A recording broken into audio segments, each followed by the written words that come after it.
This is our third lecture in a joint project between the THUSO group and the Mohammed bin Rashid School of Government, and we've labeled this spring series of lectures the Public Administration and Governance Lecture Series.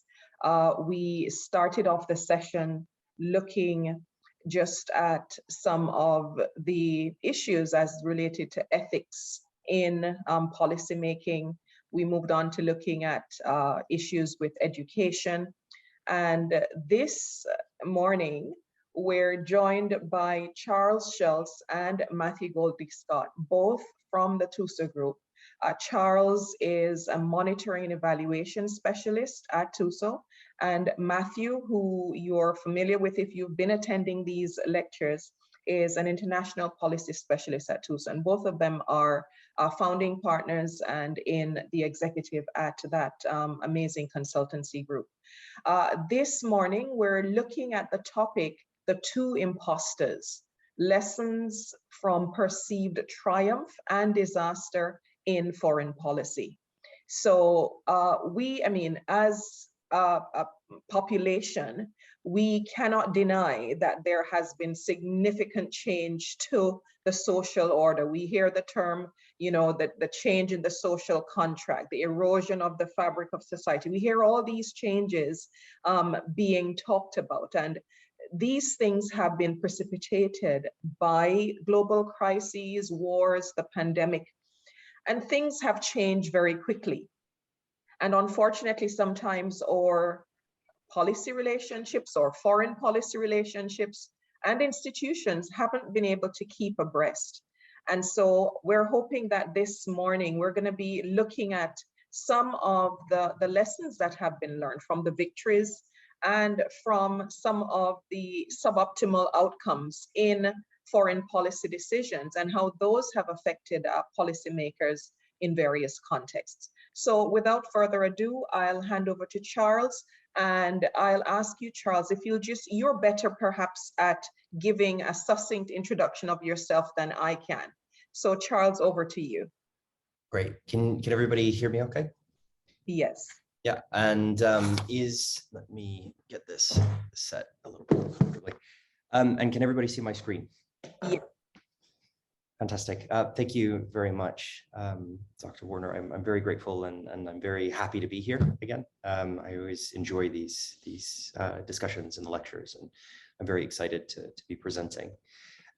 So briefly, a bit about me. My name is Charles. I am primarily a monitoring and evaluation specialist, working with large INGOs, transnational agencies, UN agencies, and also with governments. Generally looking at investigating the impact, the effectiveness, the quality of international aid interventions. And that's not just humanitarian aid, that's also development aid, programming, policy, sort of reform sorts of interventions. And that's really the perspective that I'm looking at the issues that Dr. Warner mentioned today, primarily looking at those interventions that look to build social cohesion within countries that are receiving international aid support. And so really looking at a lot of primarily the challenges associated with how foreign entities really try to achieve social cohesion, to achieve some of these policy changes, and sharing some of the lessons that I've gained from my own practice there. I'll just move on a little bit here. Yeah, so very briefly, I want to cover four basic topics or four areas today. The first is really a definition of what social cohesion means from a policymaking perspective, or from an international aid perspective. The second is about who should lead intervention, or who should lead programs, reform initiatives to achieve improved social cohesion. The next is, how to get there. So once we talked about who's best placed to lead, we can talk about some of the evidence that exists and some of the lessons from my own experience on how to achieve social cohesion, again, as policymakers, as actors within an international aid space, and then finally, some brief lessons for policymakers. So the first thing that I wanted to talk about briefly, because this is important, it's about the definition of social cohesion. And it's really interesting generally, and what I would normally do at this stage, if we were in a room together, I would say, what does social cohesion mean to everybody in the room? But I won't do that, it's a bit difficult in Zoom. And what you tend to get is a lot of responses talking about problems, right? Social cohesion tends to be defined as the issues that mean that a society is cohesive, right? So you're talking about ethnic tensions, you're talking about inter-community conflict, you're talking about war, you're talking about these sorts of things, right? When you talk about social cohesion, the first thing people generally think about and talk about are the problems that indicate a society is not cohesive. However, in general, particularly within international aid, in the interventions that I've seen, social cohesion isn't very well defined. If you look at some of the biggest aid actors in the space, again, not to name names or embarrass anyone, but I mean, UNDP, this is one of their core focus areas. You see a lot of NGOs, they say, oh, we are undertaking to achieve social cohesion. But then they don't really define it. And then they go straight into talking about the things that they're going to do to improve social cohesion without really understanding what it is. And by not understanding or defining what it is, you then end up with a situation, well, nobody really knows how to define it. The activities are all over the place. They're not really well structured. And it's as a result, very difficult to understand whether or not the programs have been successful. And in fact, I would say that, oh, we need to focus on social cohesion. This term, social cohesion, has become a bit of a buzzword. And again, I've looked at a lot of program proposals. I've looked at a lot of, policy plans and strategic frameworks and you name it. And it seems to me that social cohesion has become a bit of a buzzword that people throw into their documents to make them look good, right? Oh, the donors will love this, or oh, my boss, or oh, the strategic review committee and so on will love this word without really digging into it. And so I thought it would be really useful to get around that, to define what we should take social cohesion to mean, and what I think as sort of policymakers, people who are thinking about the big picture, should probably think about about the definition of social cohesion. And for me, the OECD definition is quite good. I really like it, and I think it's simple, it's clear, and it gives a very clear roadmap on what sorts of interventions, what sorts of focuses need to be had in order to ensure that we are sort of progressing towards improved social cohesion. So yeah, the OECD definition is a socially cohesive society is a society that works for the well-being of all, that fights exclusion and marginalization.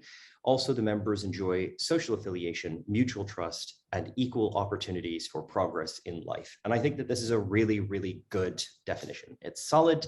It gives you a framework for thinking, okay, how do we accomplish this? What are the systems? What are the institutions? What are the laws?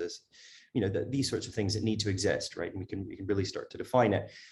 And again, in my view, there are three pillars to this. What does social cohesion mean functionally within this definition? In my view, as high-level policymakers, thinking about how do we achieve change at the larger scale rather than at the community level, I think you need three pillars, right? Strong, accessible systems of education, inculcating shared values, strong civil society and protections for freedom of association, and strong rule of law and equal protection under the law. And I think with these three sort of pillars, you can really start to, I think, lay the foundations for social cohesion in a socially cohesive society.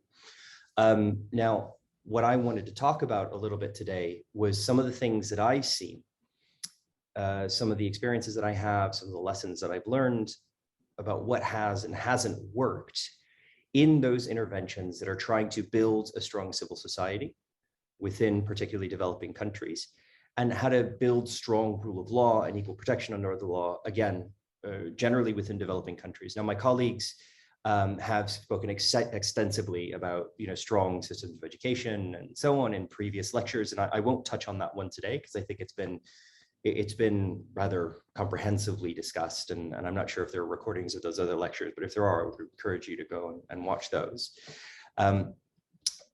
But yeah, again, what I wanted to talk about were these second two pillars and how things have or have not worked in terms of building them. Because if we consider that the OECD definition of social cohesion stands, and these are the three ways, building these three pillars is the way that we achieve them. We need to work out how to build these pillars within the target societies, within the target areas. Great. So the next question is, okay, who should lead social cohesion, right? Like what are the institutions? Should it be led internationally?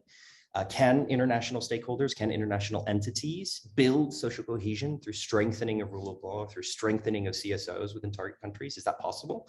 or should it be led at the national level? Before we jumped in, I wanted to give a few case studies. And these are the real case studies that I've seen, that I've evaluated, that I've participated in, primarily evaluated, that looked at one of these two core pillars that we're looking at today, that either tried to build rule of law and equal protection under the law, and or tried to build strong civil society, right, within target countries. The first one, and this is really popular, it's not just one intervention, it's actually a big focus, is that in a lot of cases, a lot of aid agencies really like to push some of these legally binding treaties and charters. The UN Charter on the Rights of the Child is a really good example. And the UN Charter of the Rights of the Child is basically a guarantee of certain rights and benefits under the law within countries that ratify it, right, as law within their own country. And a lot of UN agencies, a lot of international donors, they really want to get countries to sign up to the UNCRC, because they believe that from a top-down level, if you can get the law passed, then you'll change the society and you'll achieve the change that you want to see by changing that law.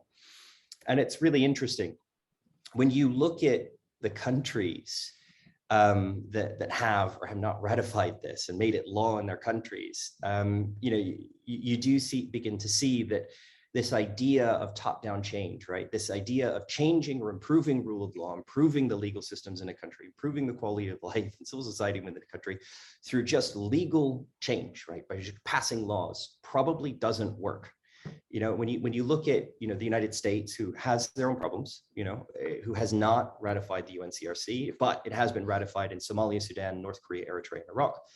I think of these two countries, which country is a better place for children, has better legal protections for children, and so on, is not really in question. And again, it begins to call into question, this sort of top-down approach where laws and reforms are pushed by international aid agencies. And you can understand why they do it, and we'll talk about that in another slide. But there are good reasons for why this sort of change is popular with, or these sorts of interventions are popular with international aid agencies. The next one is achieving social cohesion, which is a big strategic priority of the Norwegian international aid government donor agency. And not to name names, I think this is a really popular area of focus for a lot of donor agencies, where they basically undertake, as you see here, to build or create civil society actors within developing countries, that are able to operate independently and foster human rights and give people dignity and so on, right? So they want to create civil society in developing countries because they've seen within their own country, like Norway or Sweden or wherever, how powerful a force civil society has been for the democratic and social development of their own countries. And they think, well, great, if we build a civil society in these countries, they'll do the same thing. This sounds like a great, great goal. And again, this isn't just NORAD. This is something that you see with a lot of Western-driven aid agencies, aid donor entities, and so on. Now, the results of this, and I evaluated the strategic, I don't remember what it was called. It was like the strategic framework, the strategic goal area on their behalf for a couple of their organizations. And the results of these interventions were perhaps unsurprising for those of you who have worked in the aid space, right? You end up with a situation where you professionalize civil society, right? So you had all of these civil society organizations popping up because the Norwegians or the Swedes were throwing lots of money at civil society organizations. And these organizations were created to solve the priorities, or resolve or respond to NORAD's priorities and not national priorities. So what you find is, in a lot of cases, when the funding dries up, these quote unquote CSOs, these civil society organizations, cease to exist. Or they continue to exist, but they have no local credibility because they were not sort of endogenously, organically formed. They did not pick up on a set of priorities that were broad priorities of the community at large. And this is a big challenge, right? When international agencies, international entities try to build CSOs, they bring in lots of money and they bring in lots of training and they bring in lots of ideas. But then at the end of the day, they're CSOs that serve international interests and not national interests. And that really isn't useful, right? From a domestic development, from a domestic social cohesion perspective, because they're just going to cease to exist. The next case, and this one's quite funny. So quite funny or frustrating, if you want to put it that way. I've been working in Iraq for about 10 years now. And I've had the pleasure of evaluating dozens, if not hundreds of programs there. And a lot of what has been delivered in Iraq since 2003, since the Americans turned up, has been stuff focusing on strengthening rule of law, right? Respect for the rule of law, strengthening civil society organizations. And the way that they do this typically is through the delivery of training, right? And the awareness raising and so on and so on and so on. And you see that this is something that all of these aid agencies have done, all of these international donor institutions have done, because they want to see, right? They want to be able to demonstrate that they are building social cohesion through the strengthening of civil society and the rule of law. And we're going to give training, and we're gonna do awareness raising, we're going to do skill building sessions, and we're going to do restorative justice programs, and so on and so on and so on. And what I found is that over the course, almost every year actually, I find another aid agency which has done almost the exact same training with the same ministries, with the same departments, almost with the same staff on the same subjects. So since 2003, on an annual basis, the same training on respect for rule of law. I'm being a bit hyperbolic here, but it's almost that bad. Or similar trainings on respect for rule of law and fundings for these CSOs come into the country, and people go because they want to, they love the hotels and the stipends, and they get a day off, and they get this training, and they get this nice certificate from this international organization. But they've been getting the same training almost every single year for the past 20 years or so. And again, I'm being a bit hyperbolic, right? It's not quite that bad, but it's not uncommon. And in 3 or 4 of the programs that I've seen, I'm not kidding, I've seen the exact same training delivered to the same people who are facing the same problems, and no real change has been demonstrated over the course of that period of 10 years. And again, this is a challenge that arises, right, when international actors try to affect change in the core pillars that drive social cohesion within developing countries. And there are a few reasons for this, right? Why is it that internationally led initiatives fail generally? And they do. They more often than not, they fail when trying to build social cohesion, primarily through the strengthening of these pillars. One is that there's a fundamental misalignment of incentives, right, at the international level. And I briefly mentioned, for example, why are interventions like, okay, we need to get this country to ratify the UNCRC. We need to get them to pass this policy. Why are these interventions so popular with international actors? Well, because they're easy to quantify, and you can do them in a relatively short period of time. You can go back to your donor if you're an aid agency, for example, if the UN or Save the Children or whomever, and if DFID or FCDO or NORAD, which are the big government donors for some of the major donor countries, and say, look, we achieved a major reform outcome. They passed the UN Charter on the Rights of the Child. Look at all of these rights that they have guaranteed to children as a result of the work that we've done. It looks great, right? They want to be able to demonstrate impact within the time frame that they have for their grant period. Now, at the national level, when you look at the politicians, when you look at the ministry officials that work directly with the aid agencies, particularly within low resource contexts, the provision of these sorts of aid supports typically, not always, come with ministry support. They come with staff, they come with resources that the domestic tax base and the domestic resources simply aren't creating, right? So really what the attitude is, and I've seen this in many cases in a lot of countries, is like, well, let's just do what the aid agencies want. Let's just do what the UN wants, because they'll just give us more money and we'll pass this law and nobody really cares, right? Like we won't have to do anything about it. And in fact, in cases where you pass laws like the UNCRC, or other laws that have huge guarantees in terms of resources and are actually hugely popular with domestic electorates, they think that they're going to get more money from the international community to satisfy these rights in response to these rights guarantees that they've made, right? So effectively, there is an inversion of the incentive structure where national stakeholders, national governments are looking outward to see how can we get more money in from the UN? How can we get more money in from the international aid agencies? Now, again, this isn't universally true, and there are exceptions, right? But this is one of the biggest challenges that I've seen. And I'm not kidding. I've sat in on rooms with people, and really heard them talk, how do we get more money in from the UN? What do we need to do to get more money in from the UN? Not how do we build the tax base? How do we encourage social development? What do we need to do to get more money from the international community? It's a huge challenge. The next problem, which is linked to the previous one, is that grant periods are quite short, right? So it's very easy to come up with a policy, a big policy change, or a big law that was passed within the 1, 2, 3 years that you have, right, on your grant period, or the 1, 2, 3 years that you have on your project management staff contracts, right? And it therefore incentivizes people to do things that look big, but maybe aren't necessarily the real change, that takes a lot of time, that is really difficult to do. The next one is that there is a fundamental lack of accountability, right? International agencies, in a lot of occasions, national governments aren't particularly accountable to the people that they are meant to serve. The aid agencies are accountable to the people who spend the money, not to the people that they're meant to be helping, right? So you need to keep the good news flowing up to your donors. And that means, looking for the quick wins that you can put on your narrative annual report and, keep the money coming in. Also, there is a lack of understanding in a lot of the international actors. Even in the best ones, what you tend to find is that people only stay 1 or 2, maybe 3 years on a deployment in a country. They're not always language specialists. They're hopping from country to country.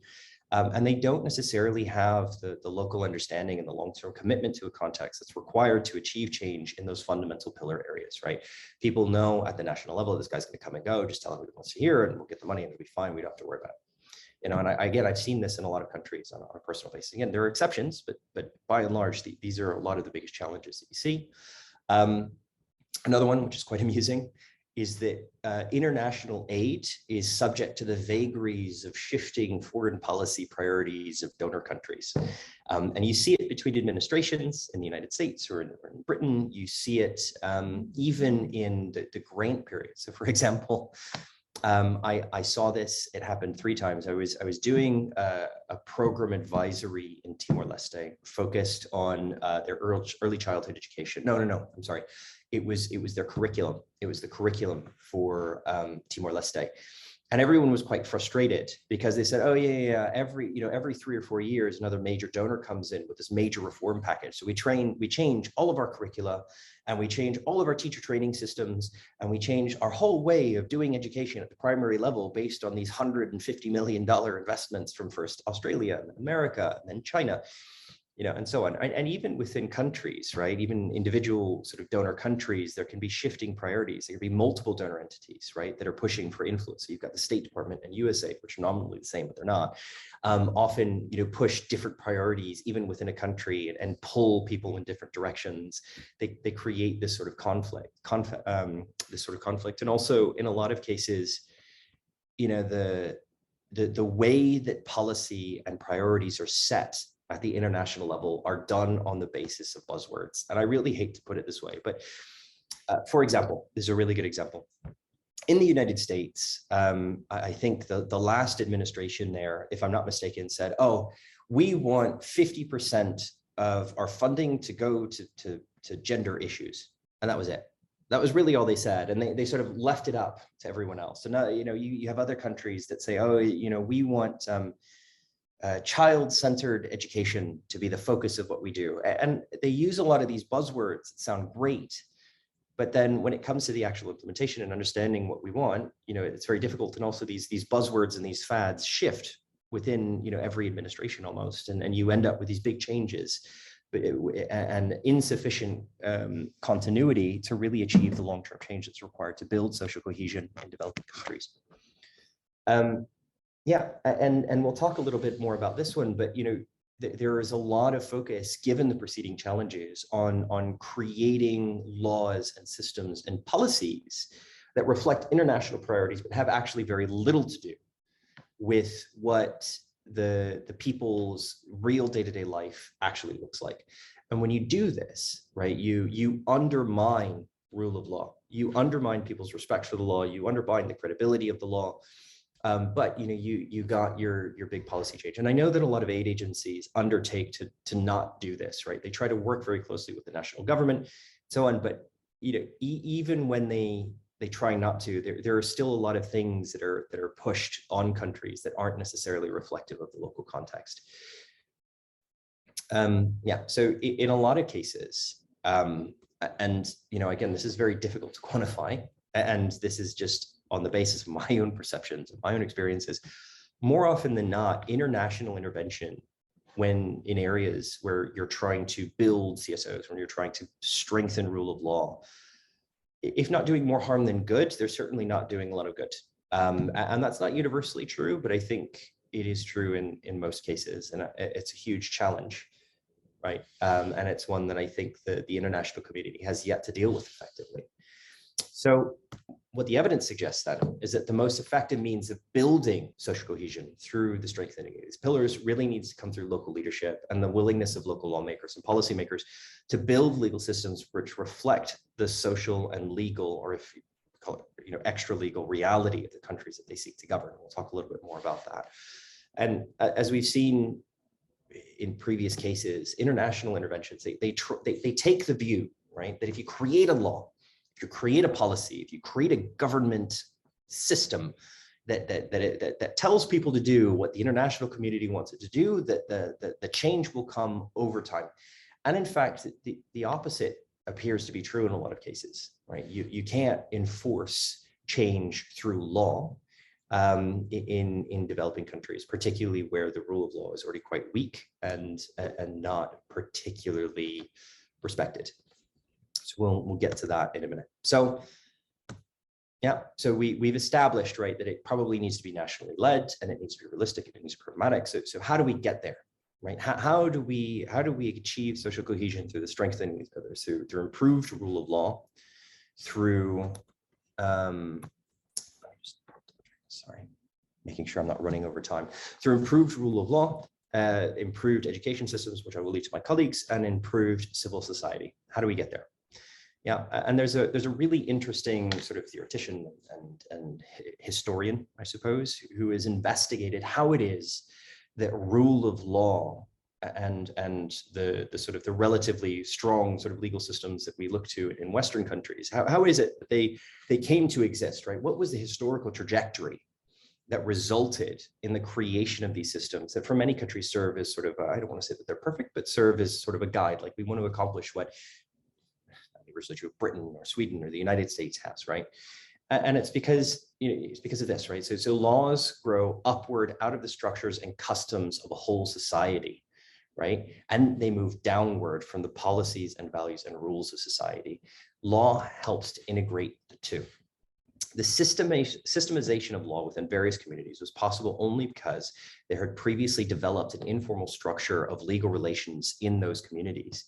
The Western legal tradition grew in the past out of the structure of social and economic interrelationships within and among groups on the ground.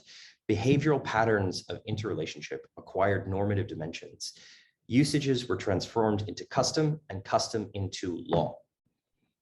So what does this mean functionally, right? That the strongest legal systems, the strongest legal traditions, the strongest systems with the respective rule of law didn't start with an idea of what we want the law to be and imposing it on society. They were systems that became, basically there was a way of economic, legal exchange, social exchange with people that became codified into custom, and then that custom into law, right? It was effectively a bottom-up process that really resulted in what it is that we see in the West and many people admire in Western countries today. And that is, in fact, the exact opposite of the approach that a lot of international agencies have been taking in recent years. Next, there's quite a bit of evidence from the same theoretician where he's, next to rule of law, we also talk about how to strengthen civil society, what works to strengthen civil society. Well, one is that the groups and conversations being held reflect the genuine priorities and views of society and membership, right? It's the exact opposite. It isn't that you start, someone outside starts with an idea of what civil society should accomplish and then gives the idea and the training and the money to create civil society. It is in fact the opposite, right? It needs to be bottom up. You need a set of groups that are created not domestically that represent genuine interests and priorities of the people that these groups or the civil society seeks to represent, right? It needs to be something that they really do care about and they are pushing themselves. Next, they have a genuine means to affect those priorities, right? So not only do you have to have this convergence of interest in civil society, but civil society actors need to have a way to affect their priorities so that there is a real incentive to a civil society's existence, right? What is the point of these groups existing if, if you come and you propose something to the government, they tell you to go away? Oh, the aid agencies have told us what we want to do. You go away. That there is nothing better for crushing civil society, aside from violence, which we'll get to the next one, than not listening to people, not giving people a means by which to affect the structures which govern them. And finally, civil society actors need to be able to speak without fear of reprisal. It's the security question. This is the third sort of criteria for strong civil society in a lot of the experiences that I have, and also in the evidence that I've reviewed. You need these three pillars. You need them if you're going to have a strong civil society. And again, if you look at the pillars overall for the creation of social cohesion, you do need to bear in mind that these are all interrelated, right? Strong education, strong civil society, strong rule of law. It's very difficult to see one exist without the other in a lot of cases. Great. So, there are some case studies that speak to this, some from my own experience, where I've seen international actors really do some interesting things. Again, I'm coming to this from an international aid monitoring and evaluation specialist. I'm sure that there are people who have worked much more at the national level as actual policymakers, as actual governance specialists within their national context, which, hopefully if there are, maybe can contribute during the Q&A or so I would love to hear from you as well if you have any feedback or any case studies, because I'm always looking to add things to my own presentations and lectures. But some of these case studies from my own experience and my own research. There was a really interesting program that I evaluated recently called the Strengthening Municipalities Program in Kabul. And it was really interesting. I think UN Habitat was the lead agency on this. And I think that they learned a lot of these lessons about the failures of international aid. And there were some very bright, very intelligent people, in fact, Afghans, who had come up with this themselves, where basically they said, look, in Kabul, I'll give you a bit of background. So in Kabul, after the Americans turned up in 2001 and the democratic government was installed, there was a huge influx of people to Kabul. And a lot of people turned up and just started building houses with no regard really for who owned what, whether this is government land or you can own it. And in fact, there wasn't really, as I understand, a legal framework for governing that in the first place. Like you sort of just turned up and it wasn't really clear who and everything that the ownership structures would be. And so as you can imagine, over the course of 20 years, when Kabul grew from a city of, I think it was less than 100,000 or 200,000 people to more than several million, you had a lot of people building homes and properties on what were effectively sort of land that was technically owned by the government, nobody really knew.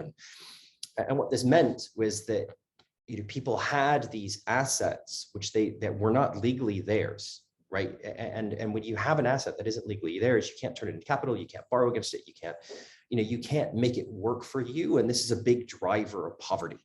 And the guys at UN Habitat had learned this. Not only is it a driver of poverty, it's a driver of potential violence and abuse. If you don't have a legal title to the land that you live on, to your assets, not only can you not create a business by borrowing against or turning it an asset that you can grow your wealth with, but you also are subject to potential extortion and abuse by corrupt government officials. So how are you going to get off? This is government land and so on, unless you pay me. And they'd really worked this out. So what they decided to do, or they worked out, was actually there's a very complex informal system already in the city that exists within communities that's pretty well respected, where people have already worked out who owns what. They've already done it, right? Like all of this pretty much exists. And all we need to do, right, is go out and document all of this. We need to send some surveyors out and work out what these local councils are and these local committees are and who are the people that are in charge of this and have all of these records. And all we're going to do, as the Berman quote talked about, is just formalize the custom. We're going to turn the custom into the law, right? And create a set of incentives for people to engage with the legal system, have more faith in the legal system, and also reinforce those local committees, right? Those local councils that were responsible for really sort of governing this and driving community engagement. And so, this is the first effort that I've seen really work, and it was interesting. I don't want to say that it was perfect, but it had made, I think, the most progress of any similar program that I'd ever seen in my years of doing this. And it was really interesting, right? So they engaged with existing CSOs and community groups. They incorporated these into formal governance structures. They issued land certificates in accordance with local custom and governance. And a lot of those mechanisms that they built continue to exist today, or that not they built, but they strengthened, right? They continue to exist today. There was perceived reduced risk of violence and extortion, perceived risk of threats between neighbors. We couldn't get quants on this, so it's really difficult to say, but I think generally people were quite happy with the result and felt that the community be improved and their situation be improved. Now, the program wasn't perfect. As you can imagine, the government at the time, this was pre-August, was reluctant to make a final sort of formal transferal of land. So what they had issued was like a land certificate, but not a deed, and they were trying to get to a deed. It's this huge complex thing, but unfortunately the government didn't want to give up the land because a lot of it was government land, and I think they wanted to sell it because they saw it as a potential revenue creation opportunity. But they were working towards resolving it, and unfortunately, I don't know where it stands now. When I was hired to evaluate the follow-up to this program, I'd only really come into the midterm about 2 or 3 years into the program. I was supposed to come in after about 6 years. And then unfortunately, just as we signed the contract, the Taliban came in, and all of the people with whom we'd been engaging at the government and also the aid agency level sort of went dark or fled. So it's really difficult to know. But, on the inquiries that I made and the phone calls that I made, it does look like a lot of the local sort of CSOs and committees and so on continue to exist and operate, and those land certificates continue to be a point of discussion with the new government, and may in fact be the basis on new deed issuance. But I have no idea. Hopefully I'll be able to go back and do a bit more research there in the next few months, and be able to report back at some stage. Great. We can also look at the history of rule of law in the United States. A lot of the way that property law and common law works in the United States was that it grew out of a need to codify and engage with local custom CSOs and governance structures. Because if you think about it, the United States expanded westward much faster than the capacity of its government to govern, right? And so you have, for example, a really good example of this is you had in Kentucky, in the United States, prior to really having all of its legal systems formalized, considering the multiple different laws that had been passed at sort of the state and the federal level, I think 3 times deeds had been issued for 3 times more land than there was in the total area of the state, right? It was a complete mess. It was an absolute mess.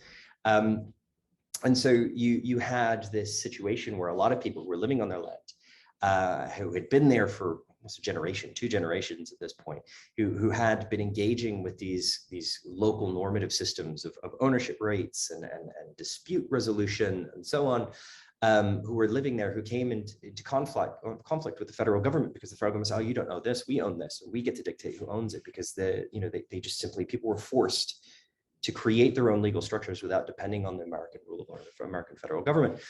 And this created a lot of conflict. There was a lot of violence. There was a lot of challenges, and really, in a lot of ways, a degradation of the rule of law in a lot of these frontier states, because there was conflict with the federal government, and things finally didn't start to improve. They didn't start to calm down, and we didn't get a lot of the legal institutions that we see today that function so well in the United States until there was a recognition of the fact, okay, we need to create laws which align to the way that people are already doing things. Because if we don't do that, we're just going to have more violence, right? We're just going to have more issues, and we're going to have more issues with the challenges of rule of law that we're facing. It was a very pragmatic recognition of the fact that we cannot impose law from above on this. We need to codify the laws and the systems of dispute resolution that already exist in these areas, in these territories that we wish to govern. And it was a really interesting, elegant solution, and it forms the basis for a lot of law in the United States today. There are a couple of other cases of this, like mining claims and so on. I won't go into that. US Prohibition is another really good example where there was an attempt to impose a law from the top that didn't really represent the values and the attitudes and the desires of the citizenship. And for those of you who are familiar with US history, I think the passage of the 18th Amendment, prohibition of alcohol, was broadly considered a pretty big disaster It led to a huge rise in organized crime, lawlessness, corruption on a huge scale. It got so bad that we just got rid of it in 1933. And again, this is another example of where if you impose laws that directly contravene what the citizens want, or directly representative of how people really live, it doesn't really work. Now, I do understand this is a bit more subtle, and that there was it's a constitutional convention and you need 75% of the states and so on and so on. I completely understand that, but when you look at the results of it, it was very clear that the challenges that came with the 18th Amendment arose out of the fact that it just didn't really reflect what people wanted. Right. So overarching implications for policymakers, and I'm nearly done. I appreciate that I've gone 10 minutes over time, and I do apologize.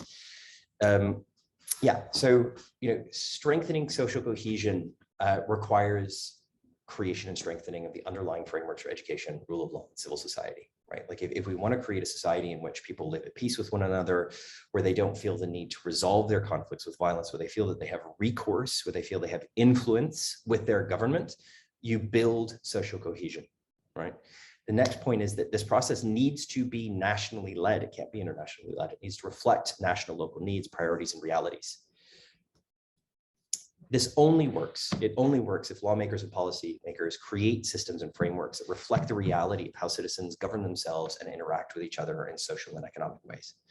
Imposition of laws and policies that are completely disconnected from or contrary to how people live only serves to undermine and weaken rule of law and civil society.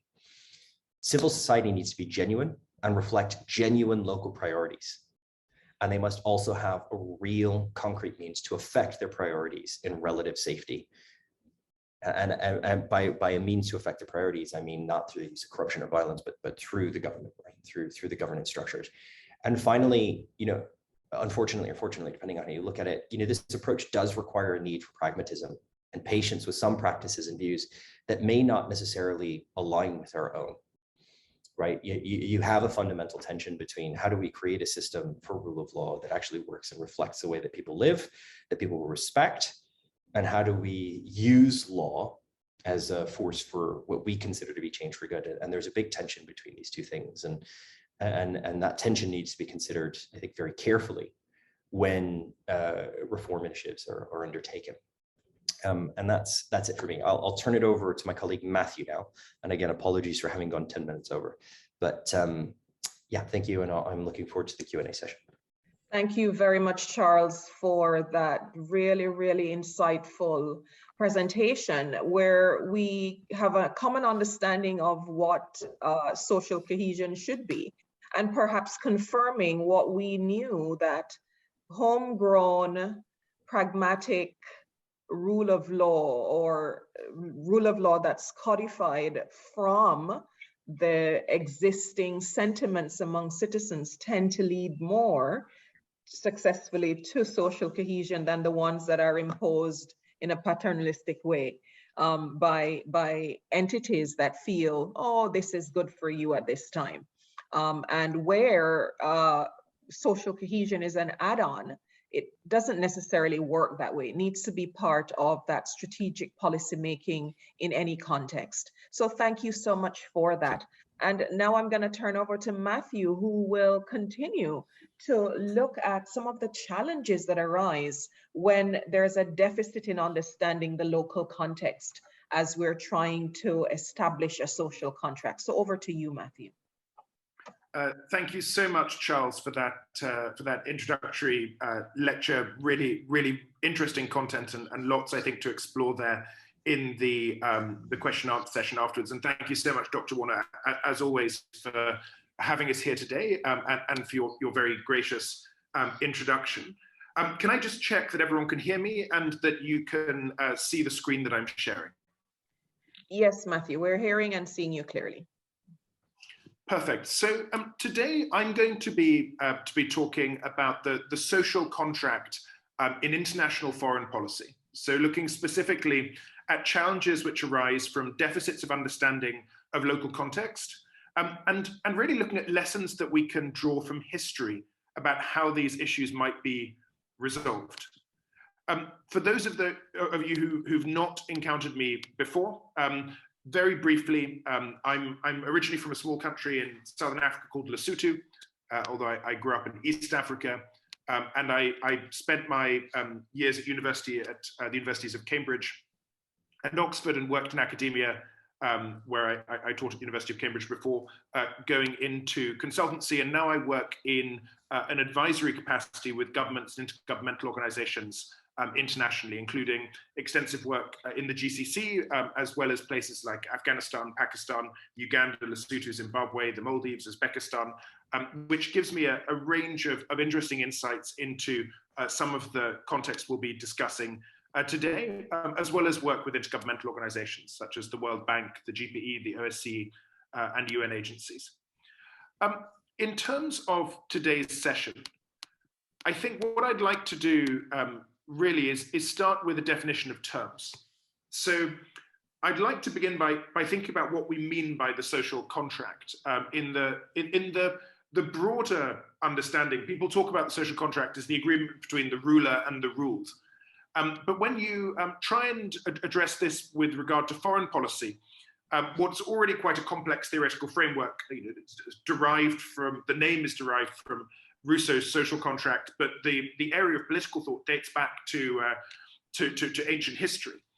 It becomes even more problematic. So the social contract, this agreement between the ruler and the ruled, is difficult in the first place, that there are many factors at play there. And when you then try and take one step back further and look not only at the context within a nation state and that relationship between the populace and the state, but you look at intrastate and interstate relations, it raises some really challenging questions. So when we look at the social contract in the context of international relations, is it the case that states themselves take the place of individuals within theoretical frameworks? This has been suggested by people like John Rawls. What are the implications in fragile state contexts where the government is not in control of some territory, where you have non-government actors that hold de facto power? And what are the notions of individual liberty or of international duties to protect when you consider this notion of the social contract through an international lens? Now, I put these questions out there because I think they highlight the really broad challenges philosophically and intellectually to engage with the issue of the social contract in foreign policy. But I'm not going to answer those questions today. I think that would be too broad a discussion, and we are short on time. So what I will look at today is really the root causes of some failures relating to the social contract or shortcomings in recent foreign policy interventions. Now, I'm not going to drill too much into single contemporary case studies, but we are all cognizant of many of the challenges that exist now. So the context of Afghanistan, the very, very rapid withdrawal and the resurgence of the Taliban control in very short space of time, the machinations around power in the Ukraine and the current conflict which continues there, and also the aftermath of the Arab Spring, particularly in Libya, and the very significant destabilization despite quite significant foreign intervention and foreign investment. So there are a range of case studies this could apply to, but I'm looking more at the broad and overarching themes, and we'll talk in précis about some of those case studies, but not in depth. So I'd like to begin just by identifying what I mean by failing. So we talk about triumph and disaster. What is a disaster in the context of foreign policy? So I'm taking quite a narrow definition of terms. So effectively, I'm limiting the definition to a context in which the outcome arising from action or inaction by an international body or a state results in an outcome which is negative for the actor and for the country in which they're intervening. So if, for example, you had America intervening in a Middle Eastern state, if the outcome is negative both for the Middle Eastern state and for the United States of America, I would consider that a comprehensive failing. So I'm actually precluding contexts in which the self-interest of an international actor may be served. So you see that, for example, with currency unions in some parts of Francophone Africa, where interventions by certain European states may well align with the interests of those European states, but don't align with the interests of the context in which the interventions take place. But I'm precluding those from today's discussion. So when we look at these are failings where no one has really benefited from the outcome. It's been a failure for the country in which the intervention took place and for the international actors who precipitated that activity or inactivity in some contexts. And my hypothesis, the thesis I'll be putting forward today, is that there are three interconnected factors that have been a set of common themes in all of the recent failures we've seen in foreign policy. So the first of these is the erosion of the notion or the ideal of public service, and the replacement of this ideal of public service, particularly in foreign service, although the same holds true to some degree within domestic civil service and local government, and an erosion of that and replacement of an understanding of individuals who work in government roles as being employees who view the state as their employer and view that as an employer-employee relationship rather than a distinct role of public service. And we'll talk to some examples of that later. There's an associated and potentially a deliberate, a willful failure of foreign service institutions and of donor organizations to recruit and to retain the most capable candidates. So there's an issue of the human capacity within foreign service organizations at a national level, and also within INGOs and within intergovernmental agencies. And finally, but just as significantly, a lack of depth and richness of local insight. So a lack of understanding of culture, a lack of understanding of language, of history, of custom.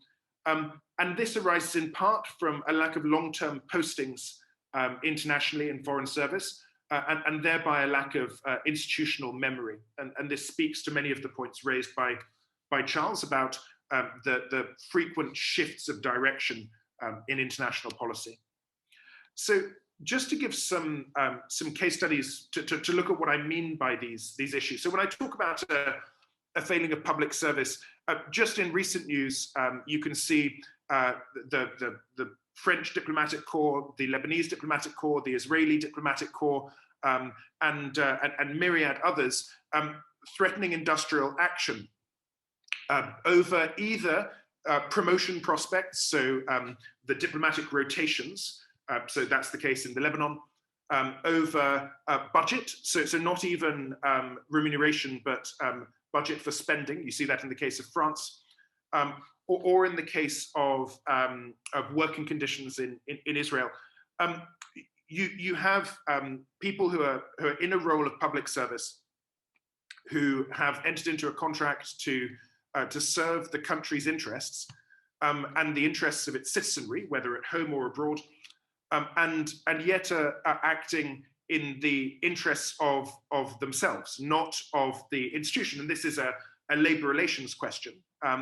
But it's noteworthy that in many other key international roles and in key national roles, the rules of service would preclude this. So in most countries, the military cannot take industrial action. In most cases, the police cannot take industrial action. And that's because they are viewed as playing a distinct role within the public sphere, and that their self-interests can't be allowed to take precedence over the national interest.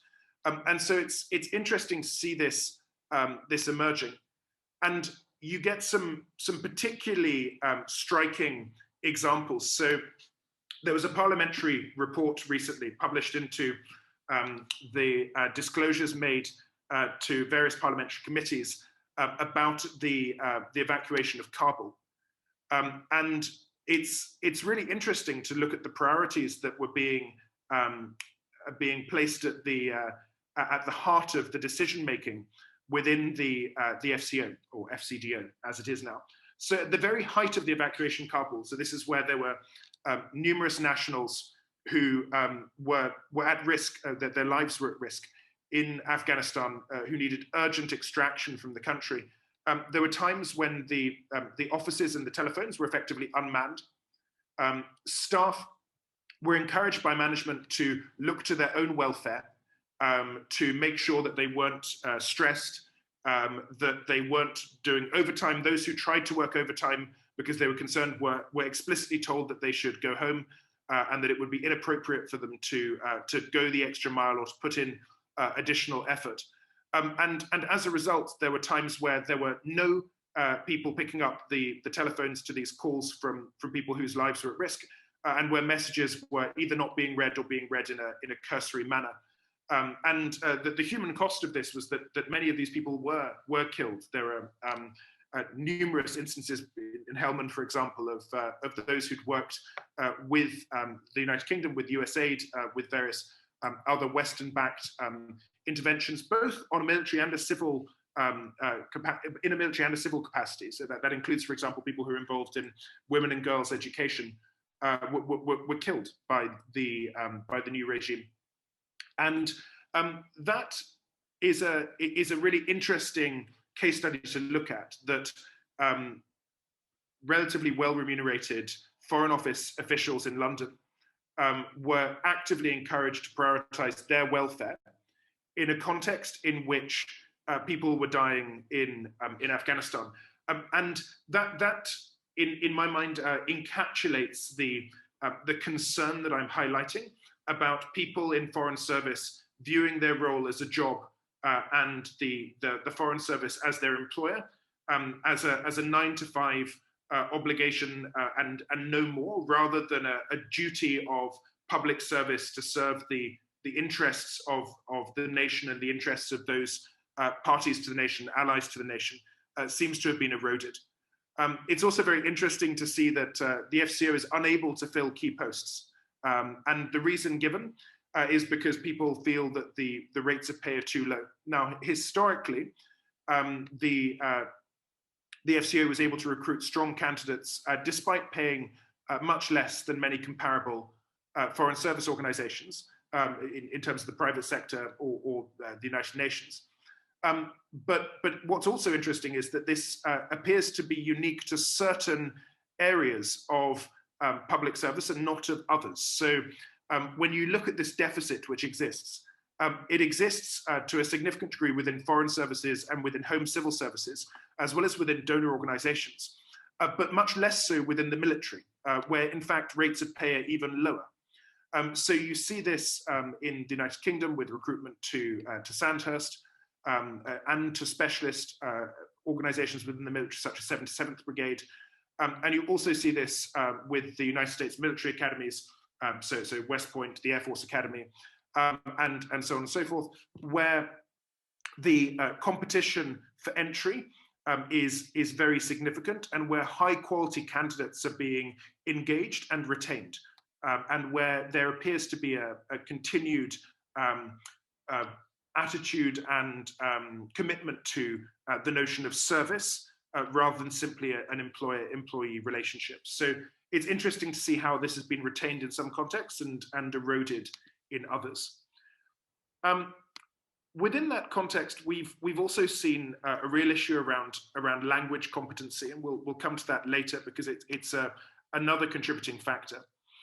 What's really interesting is when we try to dissect the foreign service institutions and understand how this came to be, the foreign service institutions are not recruiting and they're not retaining the most capable candidates. So either they're not getting them in the first place or they're losing them to the private sector. And the data on this is interesting because it's not just about the pay. As I said, if it was just about the pay, then the military would have the same issue, but they seem to be able to recruit quality candidates. What actually seems to be the issue, in fact, there's a parliamentary report from the FCO, which is linked to in this slide here. The Foreign Service in the United Kingdom, for example, has made it a policy priority to reduce the number of candidates that they recruit from highly academic universities. So effectively, it's become a policy mandate that they will seek to recruit less capable candidates. And in that context, it's understandable that you will see a diminishing of the caliber of the individuals within the Foreign Service, and also a shift of culture. Because once you get an average reduction of caliber, those who wish to perform well are actively discouraged from doing so. And that was alluded to in the parliamentary report, which I highlighted earlier with regard to Afghanistan and numerous other contexts. To look more at that notion of a lack of depth and the lack of local insight and the impact that has on foreign services, I'd like to just look at some other figures because they're quite stark. So in 2018, the Foreign Office in the United Kingdom was trying to fill 554 roles where there was a language requirement. And they ended up filling those roles in over half the cases, 55% of cases, with occupants who didn't meet the language skill level that was required for the role. So these were people who were engaged in diplomatic discussions, in trade negotiations, or in matters relating to national security or the interests of citizens. They didn't have the requisite level of language skill. That's quite stark, and there are very similar challenges with the US State Department and with most European foreign services. There's an increased use of short diplomatic rotations. So by short diplomatic rotations, I mean people going, for example, to the United Arab Emirates for 3 years, then serving in Kuwait for 3 years, then serving in Russia for 3 years. These are very short postings, and it has led to the disappearance, effectively, of 2 key roles.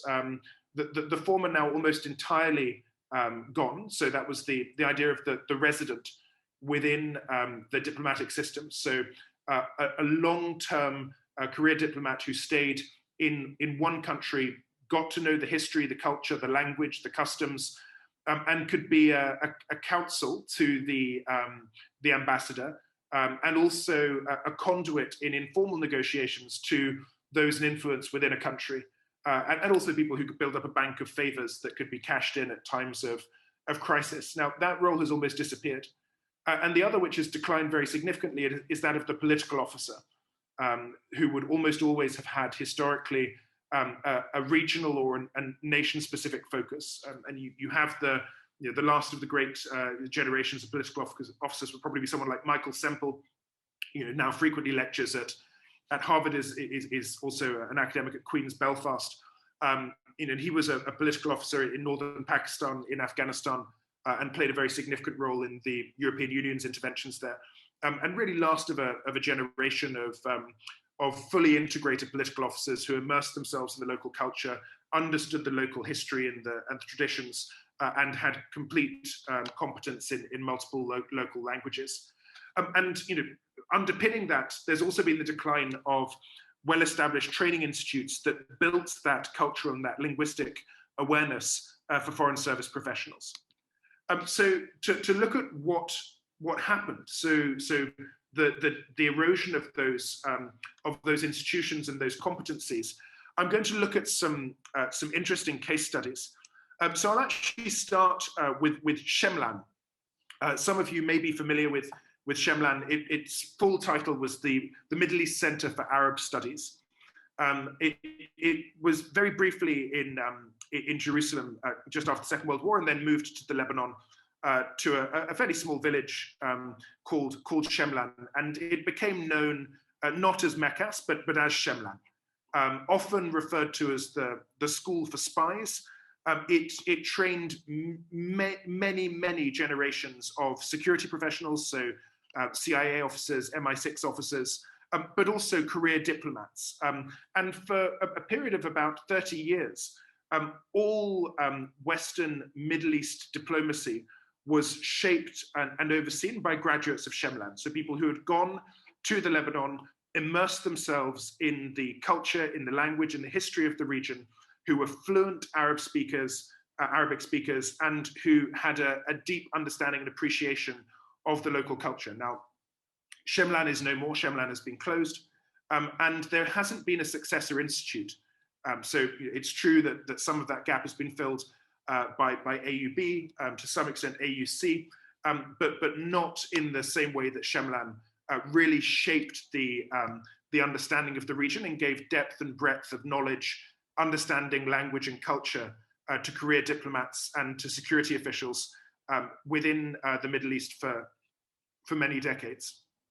Now, to go right back to, I suppose, the first modern international civil service, you then go back to what was the ICS, the Indian Civil Service.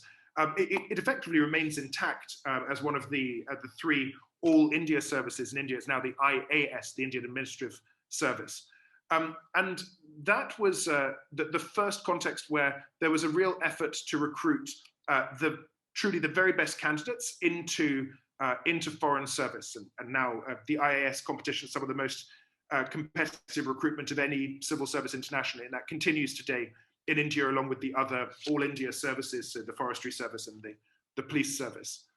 I think that gives some credence to the notion that if you want competent administrators, the idea of being rigorous and selective is likely to increase the chances and the likelihood of you being successful in doing so. Another exemplar I've drawn upon here is the Sudan Political Service, often not understood because it was such a small service, but a really fascinating one. It was a product of the condominium in Sudan. So Sudan was jointly ruled by Egypt and the United Kingdom, at least on paper. And so there was no Foreign Office control of the Sudan. And this very small service recruited highly capable individuals and oversaw a significant improvement of rule of law in a fairly short space of time. Some very noteworthy individuals who served within the Sudan Political Service were very influential in what became the United Arab Emirates, most notably Wilfred Thesiger, who had a very interesting upbringing. He was born the son of the Resident Minister in Addis Ababa, and then served with the very early SAS in the Second World War, and then, as many of you will know, spent significant time living with the Bedou in what became the United Arab Emirates, what was then the Trucial States. But he really built his expertise and his understanding of language and of culture within the Sudan Political Service, so some really interesting history derived from that. And then another lesser-known exemplar would be with the United Nations territory, so the United Nations Trust Territory of Papua New Guinea. It was combined territories before independence, but as a successor to the mandate, where patrol officers and district officers were effectively appointed to numerous roles, which were highly technical and were trained to a very high degree in myriad areas of administration, so law, customary law, language, culture, an understanding of hygiene, understanding of sanitation, understanding of the mechanics of economic growth, of agriculture, of forestry. And this aligned with the sort of very highly developed courses at Imperial College London, at SOAS, and at Oxford and Cambridge, what were known as the Devonshire A and the Devonshire B course. And just to give some insight into the thinking that was behind this, this was when really the first modern competitive civil service was being established. The language was one of seeking to recruit the most capable. So here it talks about service in this role being not a matter of favor, but a matter of right. So owing this appointment solely to ability and industry, and to have had the very best and the most finished education that their country affords. It's worth noting that the so-called Heaven-born of the ICS was always an international body. There was never any racial component to recruitment within that institution, and it, as I say, emerged into what is now the IAS today. It included within the training in-depth study of the local history, culture, of public works, of economics, of agriculture, forestry, surveying, and practical skills, horsemanship, and so on and so forth. So some really interesting insights when you compare that to the very generalist training that people will receive. the Kiaps, who were serving right through until the 70s, as a descriptor of the job, as it were. So this is a quote from an historian. The Kiap is the district administrator, the commissioned policeman, the magistrate, the jailer. He may also be the engineer, the surveyor, the medical officer, the dentist, the lawyer, or the agricultural advisor. And this grew out of necessity and the demands made by poor communications in a challenging context. People on the ground had to make decisions without recourse to communication. And this actually reflects a wider concern which has been posited by many theorists at Harvard, at the Blavatnik School of Government and elsewhere, that one of the factors which has undermined the caliber and the standing and the competence of foreign servants in the modern era has been improvement in communication, in that the discretion of ambassadors or of senior political officers to make decisions on the ground, and therefore to build up the competence, the expertise, and the insight to be able to make those decisions, has been diminished from Washington or from wherever else it may be. And that provides an incentive to step back and wash your hands of the decision-making, and thereby to never build up those skills, that knowledge, and that competency. So I suppose in conclusion, how can disasters be averted in foreign policy?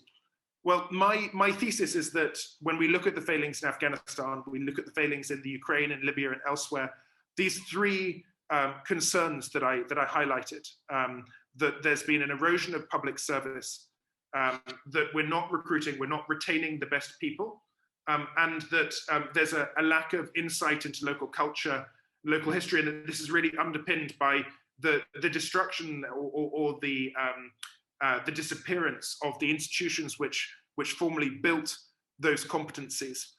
What can we do? Well, we can move back towards meritocratic selection, recruiting the best candidates to foreign service.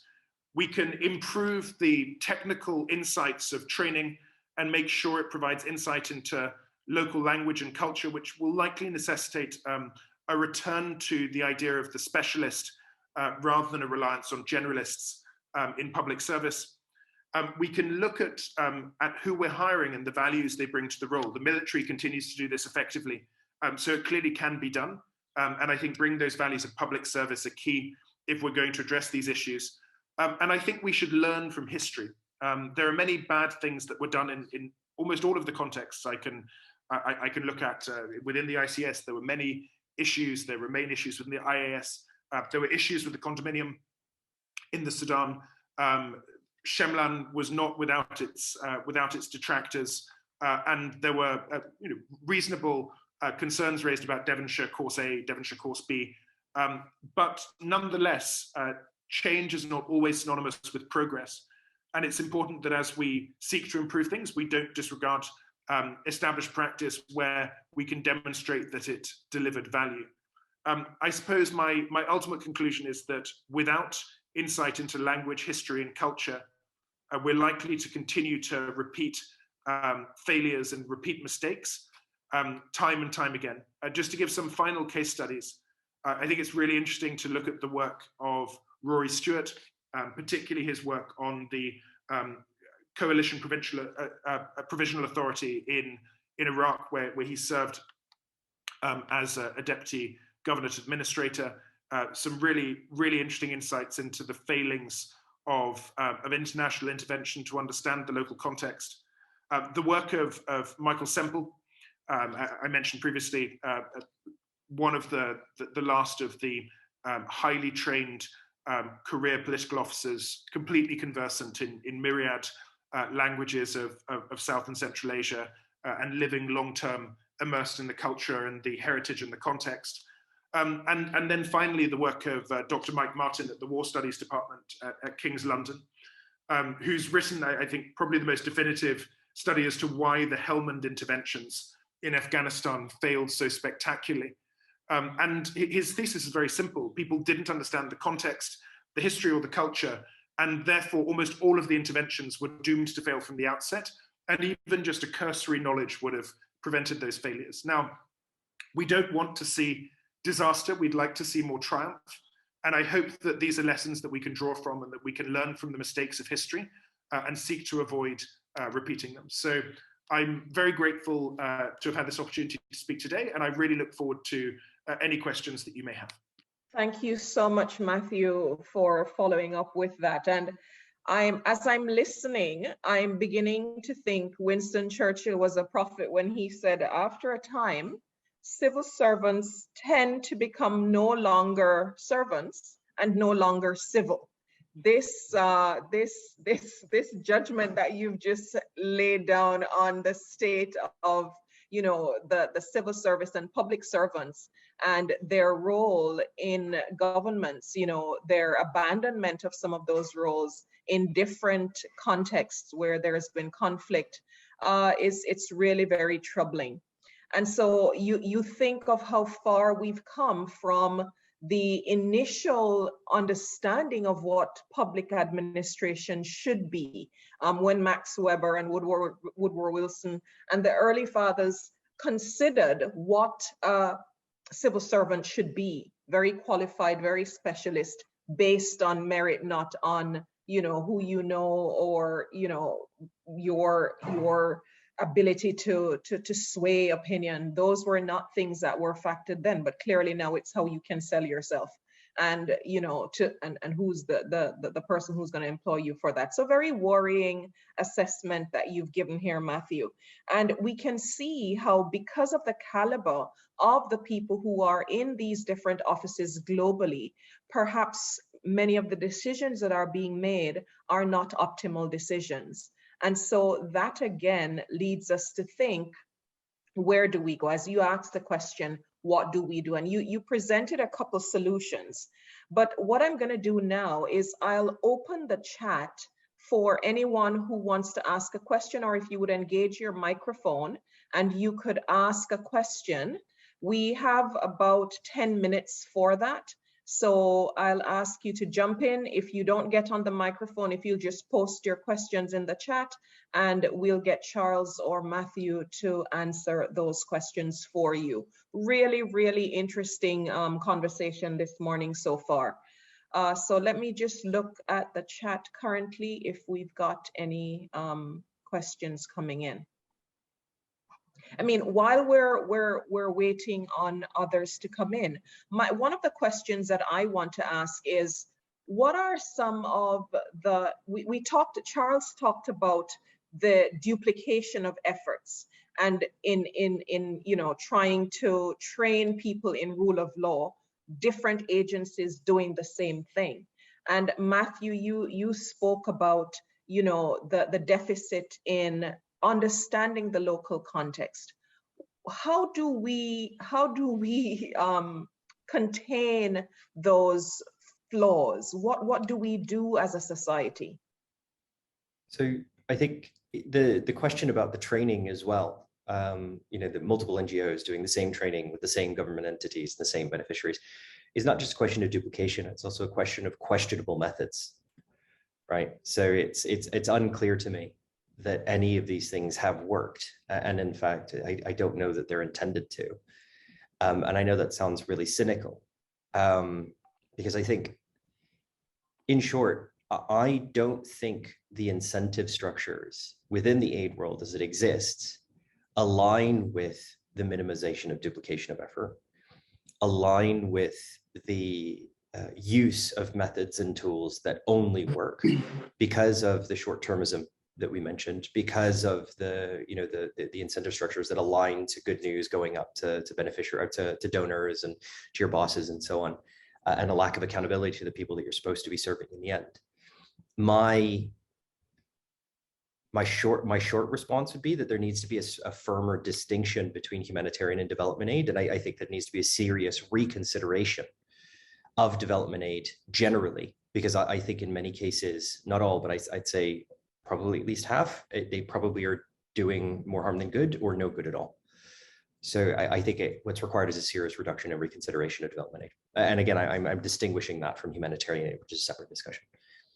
I think just to build slightly on what Charles was saying there as well, it actually goes back, in my view, to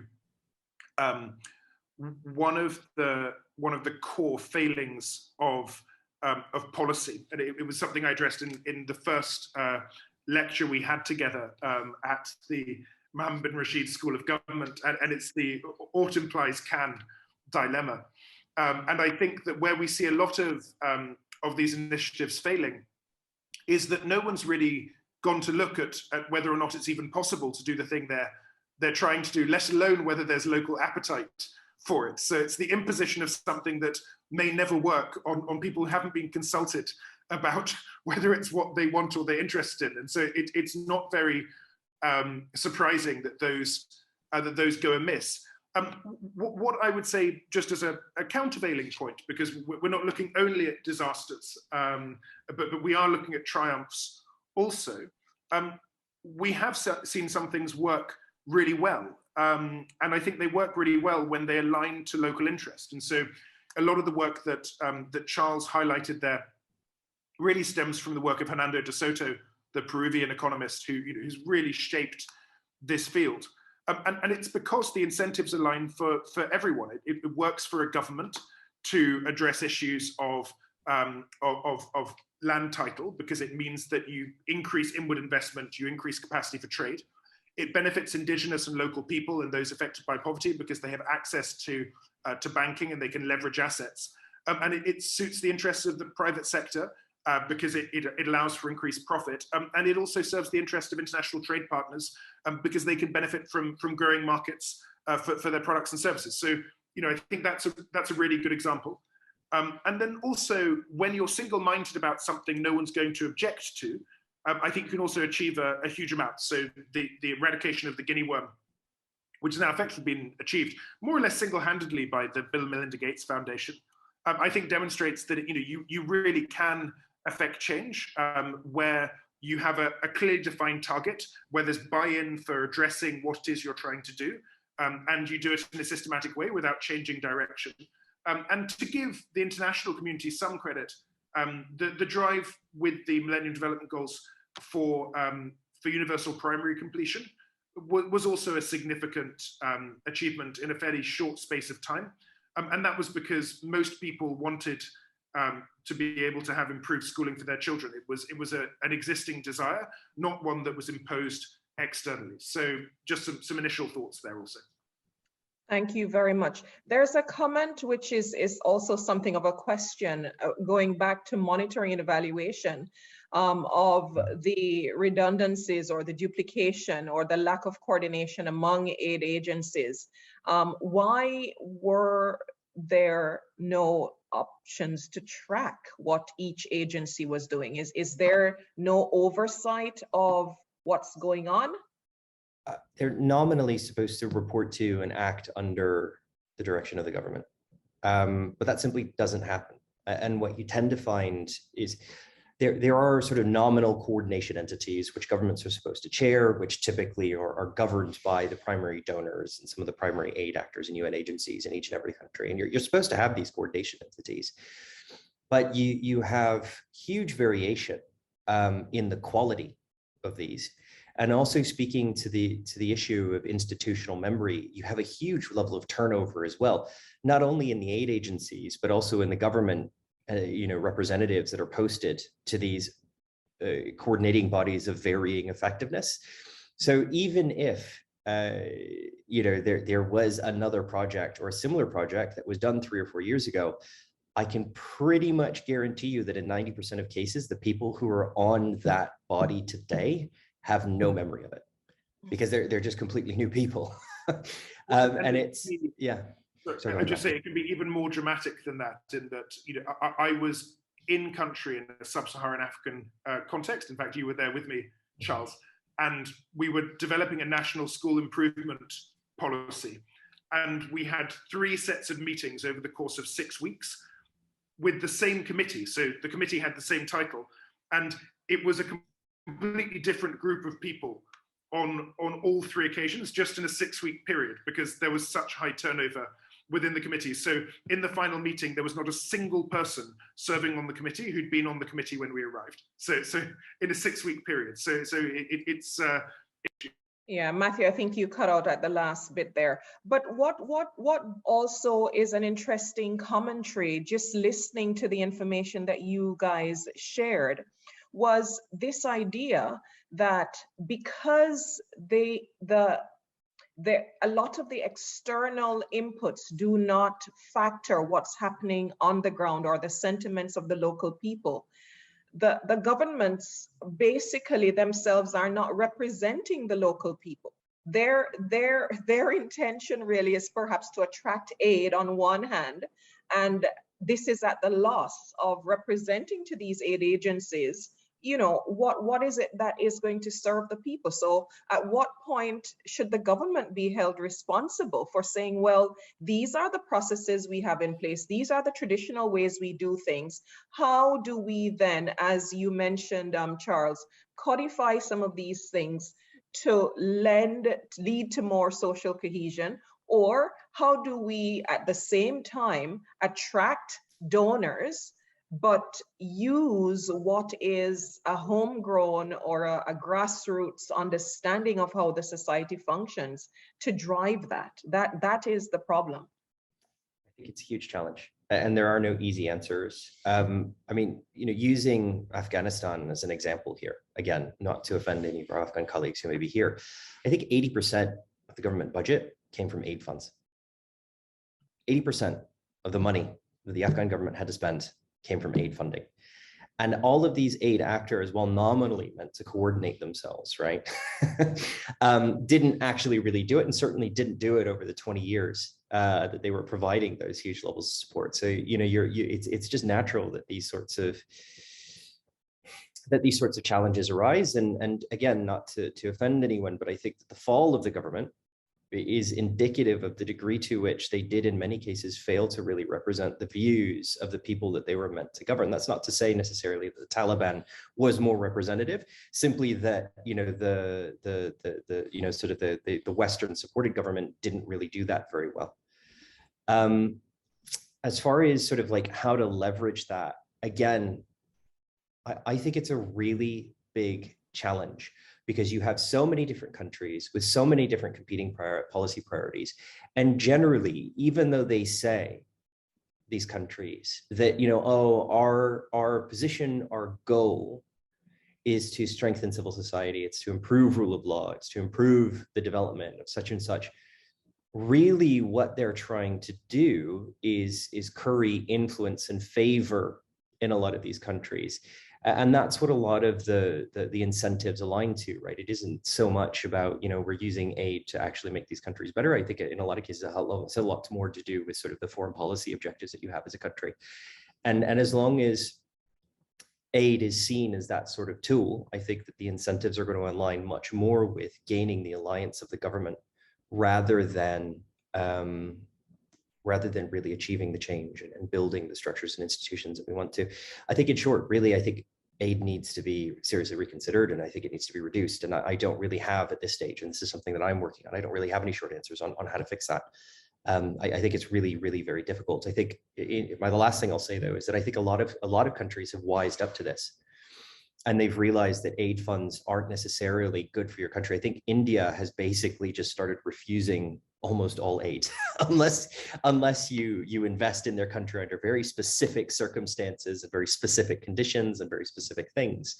And you know, I think that that's going reasonably well for India, though the Indian case is different because it's such a wealthy country and people and resources, and it won't necessarily work for everyone. But I think, yeah, I think we really need to rethink things, in short. Yeah, thank you very, very much. Just before we take any other questions, if there are people in the audience who'd like to engage their microphones, you can do so. I just want to remind you that there will be a brief poll at the end of the session, so we can get some feedback on how we go forward in terms of satisfying those who attended the sessions in upcoming sessions.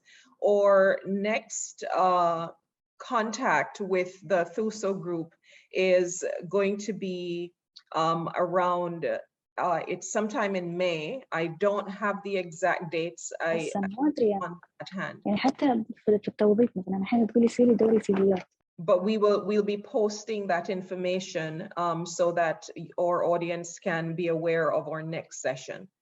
Are there any other questions in the chat? Now, something that that's really bothering me when it comes to the triumphs.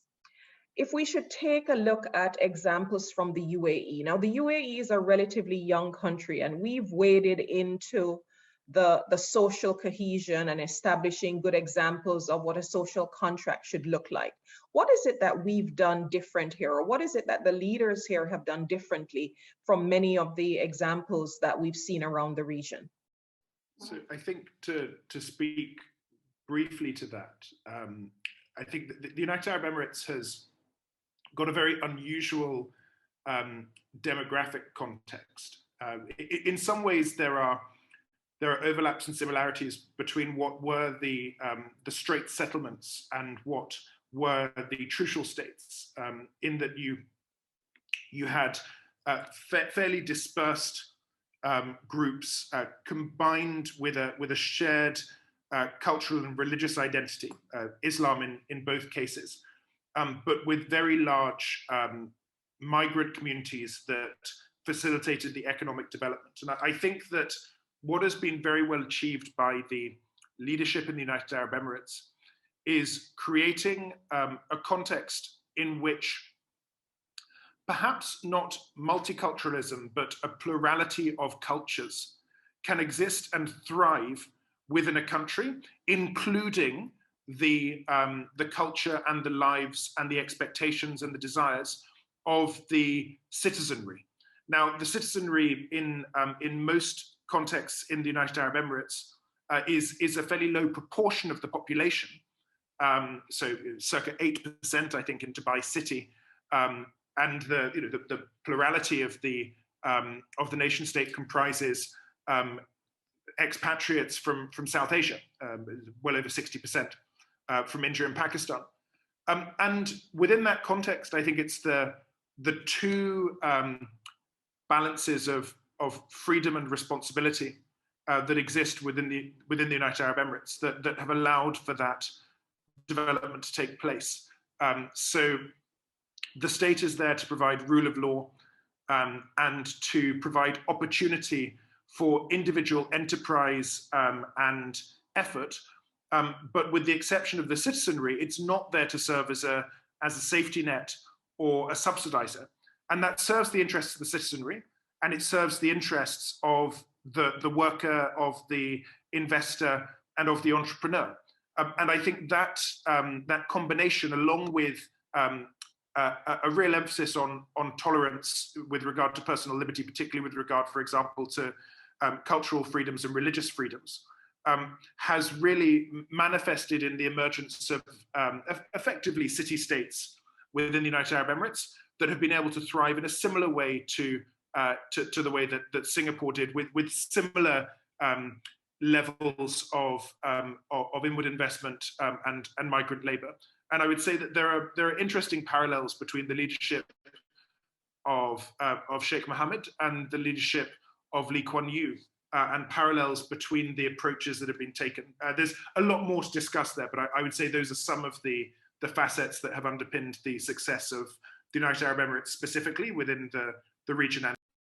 Thank you very, very much. And so there, I think in many respects, there are things that we can learn or things that we can share.